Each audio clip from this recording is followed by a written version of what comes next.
All right, today we are diving into a piece of surrealist Gothic fiction called The Menagerie of Flayed Saints. And let me tell you, it gets every bit as wonderfully strange as that title sounds. So the whole story kicks off with this completely bizarre telegram.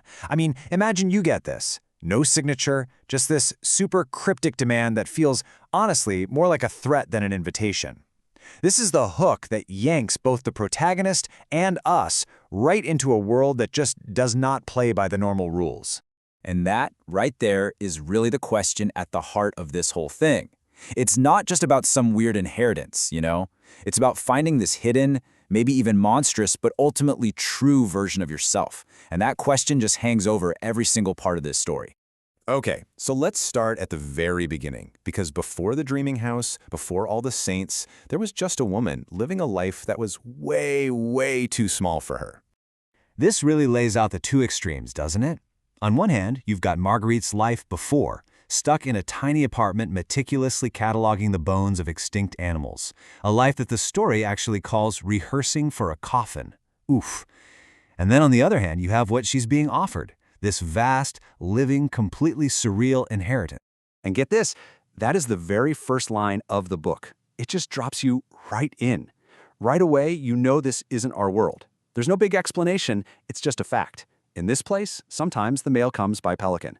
It's such a brilliant way to set the tone for all the weirdness that's about to unfold. Of course, her trip to the house is just as strange. She's being driven through this landscape where, and I love this description, it's like mathematics itself had a nervous breakdown. So you see, this isn't just a drive out to the country. This is a journey out of reality as we know it, and into a world that runs on dream logic. So, she finally arrives, and what she finds is that her inheritance isn't just a place.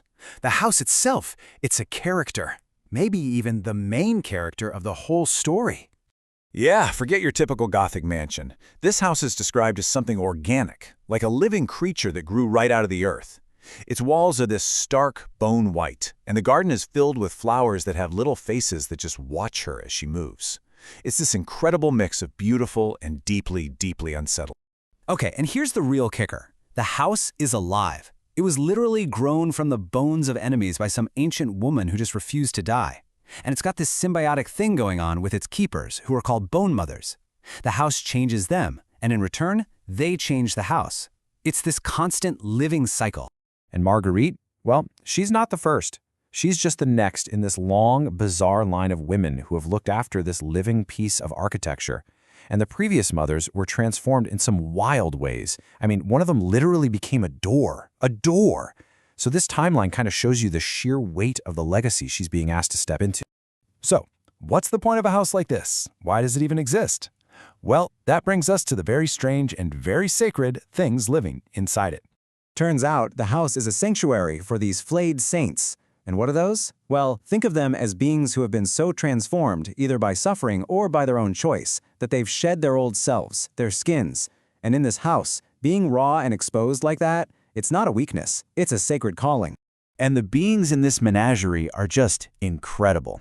You've got palimpsest, a librarian who literally became a living story. There's Aftermath, a wolf that's made of pure grief. And Threshold, a minor god who made a bad deal and is now basically just intelligent smoke. So you see, these aren't really monsters. They're more like saints of transformation. This quote from the first mother just nails it. What came first, the house or the collection? What's more important? And the answer is neither. It's a total chicken and egg situation. The house and its menagerie are locked in this deep, cyclical bond. One exists for the other, and that's all there is to it. So, to become the new keeper, the new bone mother, Marguerite can't just sign some papers. No, she has to go through her own transformation, a big one. The whole initiation is this terrifying ritual. First, she's told she has to go into this empty cage that's been prepared just for her. And inside, she has to face a mirror. And then, she has to be flayed, stripped bare of the entire life she's been pretending to live. And this is the real moment of truth. Because this mirror doesn't show you your reflection, it shows you your essence. The deep down self you've been hiding, maybe even from yourself. It's a revelation so powerful that most people couldn't survive it. But the thing about Marguerite is, she's been preparing for this her entire life. She just didn't know it.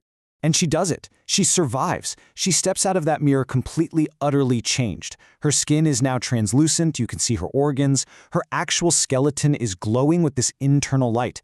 She isn't just Marguerite anymore. She has become one of the very saints she's supposed to protect. Now, I have to share this because it's just perfect. This quote is actually from the author's notes. And I love it, because right after that intense Gothic transformation, we get this sudden flash of absurd practical humor. It's this fantastic, self-aware little moment about, the day-to-day problems of becoming a literal monster. All right, so her transformation is complete. Her old life is gone. And now, her role and her very being are totally redefined. See, a bone mother isn't just a caretaker or a landlord. She becomes the animating soul of the house and everyone in it. Her own identity merges with this vast collective mind of all the mothers who came before her. She becomes vast, connected, and eternal. And this is really the end of her journey. The woman who used to catalog dead bones is now the living consciousness for a whole menagerie of impossible saints. That life she was pretending to live is gone for good, and she has finally, completely, arrived in the life she was always meant for. She is, at last, home. And that brings us right back to that big question, doesn't it? The story uses all this incredible surreal imagery to ask something really personal. What parts of yourself, what pretenses, what skins would you be willing to shed to become the person you were truly meant to be? It's a lot to think about,